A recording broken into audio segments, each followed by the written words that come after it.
Hi, Dr. Brian Kaufman, a family doctor turned CLL patient here at ASH 2015 with my friend Dr. Richard Furman. Hi, I'm Dr. Richard Furman from Weill Cornell Medical College in New York.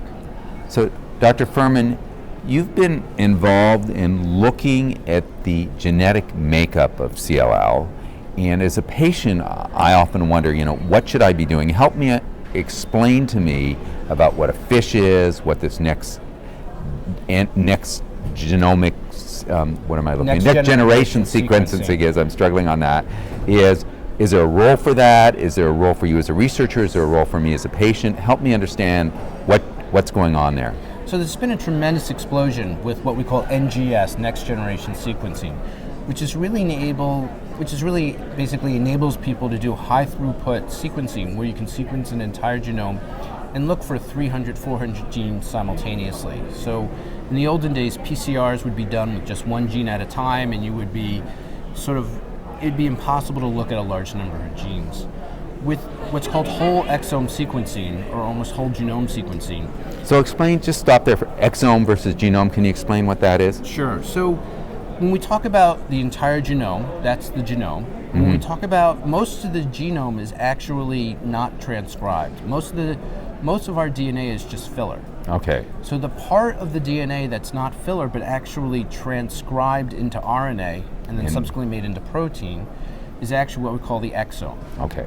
So we now have these techniques where we can do whole exome sequencing and basically sequence all the protein, all the genes that are actually transcribed in a patient. Now the whole exome sequencing is still, millions of genes, and what it really affords is an opportunity to look at a few cases in very large detail.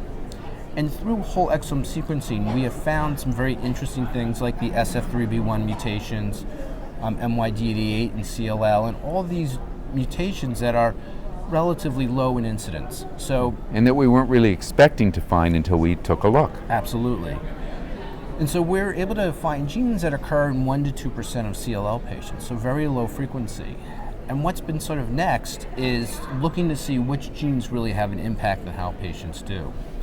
And so we now have these panels that are called NGS, next generation sequencing, which might look at 30 genes and might look at 75 genes that we believe to be relevant to the individual disease. And from those panels, we might be able to discern some things about prognosis and so forth. What I think is really important for people to recognize is, while I do them on all my patients as part of an interest in my research, there really is, and the genes that we identify do have prognostic importance. This is prognostic importance in the face of chemotherapy. And when we start talking about prognostic importance in the face of ibrutinib therapy, or idelalisib therapy, or some of the novel drugs that are coming out, all of a sudden the prognostic importance goes away because ibrutinib and these new BCR antagonists are able to control all of the cells regardless of these genes. So when we start talking about responses, SF3B1, Notch1, all of them really become irrelevant. What's actually interesting is we're finding out other associations. So some genes are being associated with a risk of developing a Richter's transformation, and some genes are being associated. That's Notch1 is one? Notch1 is one. And, so all of these may impact upon patient care one day. But currently, what we do know is that if you get ibrutinib as your first-line therapy, your chances of progressing are exceedingly small. And so in essence, all these differences go away when you have effective therapy. And that's the important take-home message for everyone. So I shouldn't run out and spend the hundreds of dollars to get this testing done on myself? No, it's actually thousands. Okay, there you go. I think the important thing, though, to keep in mind is there are a lot of questions about other genes that might be associated with CLL and other genetics. And people are sort of wondering about inheritability, and they're wondering about association with other cancers. And it's important to remember that these genes we are talking about are seen with other cancers, but when we look at them at a lymphocyte, it's really specific to CLL. So SF3B1 is associated with acute myelogenous leukemia and myelodysplastic syndrome. Having SF3B1 mutated CLL does not mean you're going to develop AML or MDS. in CLL, it's just the lymphocytes that have the SF3B1 mutation, whereas in MDS and AML, it's the myeloid cells. Right. And The bone marrow cells. Well, the other white blood cells Right, besides the right, lymphocytes. right. And so that's an important distinction, because I don't want people to think if they're SF3B1 mutated, they've got other things to worry about. Right. They go to Wikipedia, they look it up, and Right. then they go into a panic. Right. So I think that's a very important thing to keep in mind. What I recommend for my patients is really just the standard novel prognostic markers, as we call them, which include ZAP70, CD38, immunoglobulin G mutational status, and interphase FISH.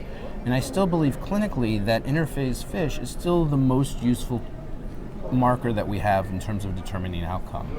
And we see this when we look at the CLL patients treated who are relapsed and refractory with ibrutinib, that it's those who are 17p deleted and 11q who seem to have developed a little bit of an escape mechanism for getting away from, control of their disease. So it's, really identifying those people who aren't going to be able to enjoy long-term disease control, and identifying those as the people who need something a little bit extra. That's really the important way things are going now.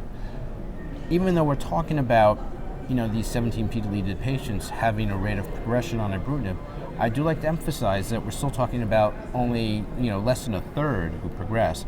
The vast majority still remain in complete control, and that's the important thing. And the one thing, of course, that we always want to avoid is, above all else, adding toxicities that are unnecessary. And the FISH just looks at specific markers that have been identified that we know are associated with good prognosis, bad prognosis, intermediate prognosis. It isn't a full probe, it's just looking at the specific markers of the internal genetic material, right? So that's actually a very good question you raised, because we had a little bit of information at this meeting about something new that's coming out. So what I think is important to remember is that when we talk about whole exome sequencing, or we talk about next generation sequencing, we're talking about individual genes. When we talk about interphase FISH, we're talking about segments of the chromosome.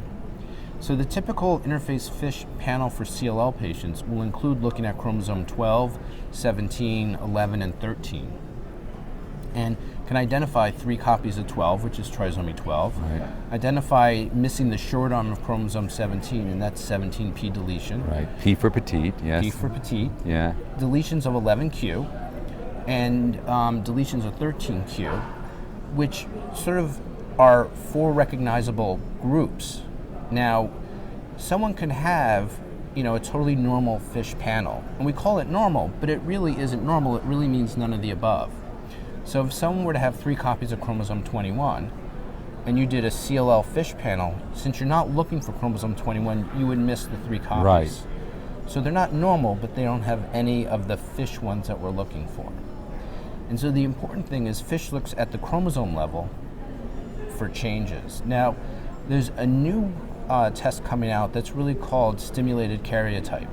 Okay. And the karyotype is actually looking at the chromosomes. When everyone thinks Right. about chromosomes, those orange and black pictures where you have Right. the X and the Y and Right. all those bands, those are karyotypes. And those what you have to do is get the cells to divide. And since CLL cells don't divide, it's hard to do karyotypes in them. So interphase FISH looks at CLL cells in interphase, which is when they're just resting and they're not dividing. Karyotyping looks at metaphases, which is when the cells are dividing. Right. So in CLL, they're now talking about different ways to stimulate the cells to get them to divide, and then getting them stuck in metaphase. And there's some interesting data showing that people who have complex karyotypes in metaphase analysis actually have, also a poor prognosis when we start talking about the risk of basically genomic instability and being able to develop resistance to these novel agents. But the important thing is a complex karyotype is really probably a subgroup of the 17p deletion. And explain a complex karyotype.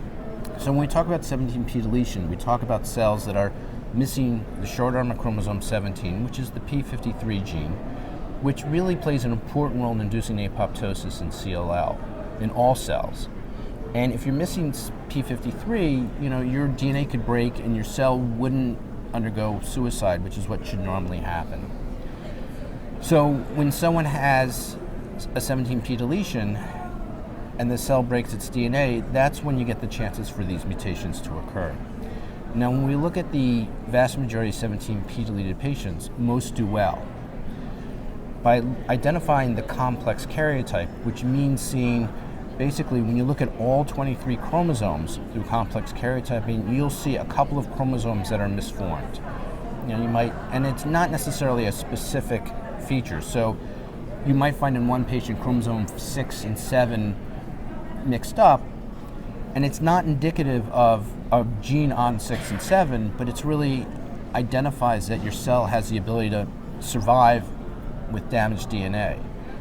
And those represent really a subgroup of the 17p deleted patients who would be the ones likely to get into trouble. So in essence, we're really whittling down on those few patients who we might really need to worry about.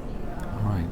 Any final thoughts for patients in terms of all this new testing that's available, that's in your lab, in other labs, but also, maybe to patients directly?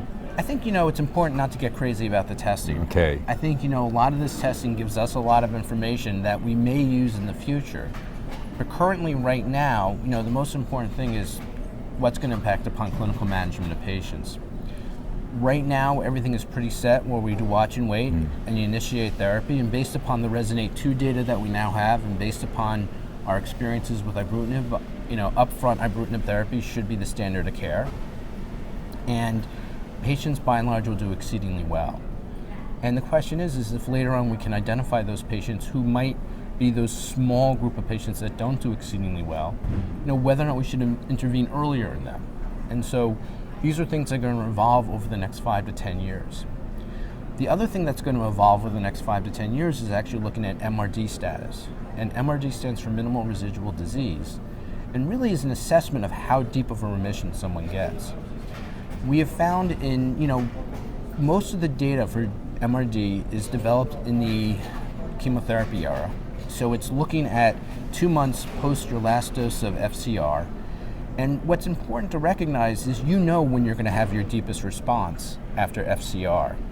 And so that's why MRD is usable there. With drugs like the B-cell receptor antagonists, we actually see, the continual regression. And, if you're not MRD negative after 2 years, that's not a bad thing because you may be MRD negative after 3 years. And that's really the most important thing. So whereas being MRD negative is always preferable, it's not something that we need to rush into and take chances and expose someone to something else unnecessarily. But we now have some data showing that the patients who are these MRD partial responses, so we have, like ibrutinib treated patients who have 2.5 centimeter lymph nodes but are MRD negative in the bone marrow, they really are like complete responses. And it's the same thing with venetoclax or ABT-199. So if you achieve MRD negativity with venetoclax, you're going to do exceedingly well. And the majority of these patients actually can discontinue therapy and just be observed off therapy. Wow. And so that's really where I think this MRD initiative is going to be very helpful. And Peter Hillman from England is actually doing some interesting studies with trying to modeling how much MRD you need and how quickly to attain it and so forth to really help us identify who are those patients that we can discontinue therapy and when they can discontinue it. All right. Thanks. I always learn a lot when I talk with you. Thanks so much. You're welcome. Thanks.